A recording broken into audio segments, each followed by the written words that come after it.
Hello again. The deaths of 2 New Zealand soldiers in Afghanistan on the weekend brings our casualty total there to 7. 2 men died when they were ambushed in the province of Bamyan. 6 others were wounded. Dr. Robert Patman, a senior lecturer in international relations from Otago University, and he's with us now from our Dunedin studio. Good morning, Dr. Patman. Thanks for joining us. Now, does this come as a huge surprise to you, an attack of this nature, now when the war seems to be abating?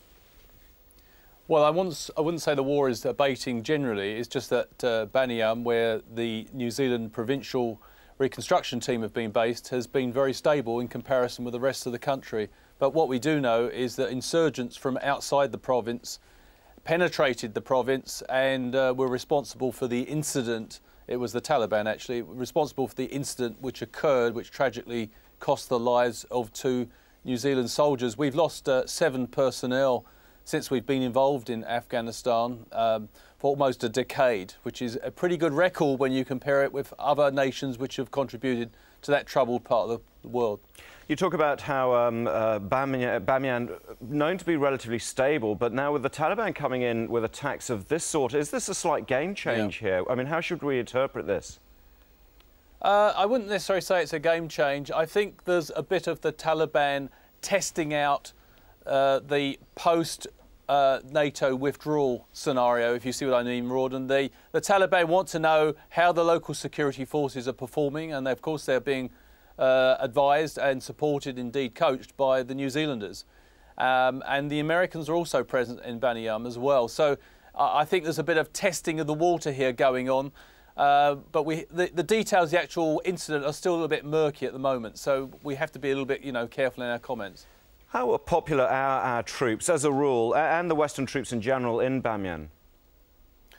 I think New Zealand has, by all accounts, done a remarkably good job. They've established, I think 3 things stand out about the New Zealand performance. First of all, it's professionalism, as good as any in the world in terms of professional technique and integrity. Secondly, their cultural sensitivity, their ability to relate to people from all around the world, and that other quality that I think New Zealand's distinguished for is ability to improvise in difficult circumstances. The number 8 wire quality has also been very handy in a troubled situation. So overall, it's been a very successful mission, and I think John Key struck the right tone when he said this is a huge loss for the families and indeed for the country, but it's probably best to, it is appropriate to stay on track. Unfortunately, we have a professional army. These are military professionals. These incidents do occur. And of course, if we're going to stay on track, that means that we're going to keep, 150-odd troops there for another few months. If Taliban are beginning to test the security preparations for the Western withdrawal, could we possibly expect more and more of this sort of incident? We may. It can't be ruled out. But as I say, I think a lot will depend. There's going to be a debriefing, obviously, about whether the New Zealand troops reacted appropriately, that all procedures were followed in such a situation like this. There's no reason to suggest they didn't react appropriately. But also there'll be an attempt, I think, to intensify efforts to make sure that local security forces, can react in a way they don't always have to call on their supporters from New Zealand, their support force from New Zealand or the United States. New Zealand, by the way, Rawdon, is pledged to stay there till late 2013. OK, so we've got the best part of a year and a bit, I suppose. So in that time, I know you say that there's got to be a debrief, but I mean, people will want to know what we can do to safeguard our troops, given the fact they've got a year plus in what is still an incredibly dangerous environment.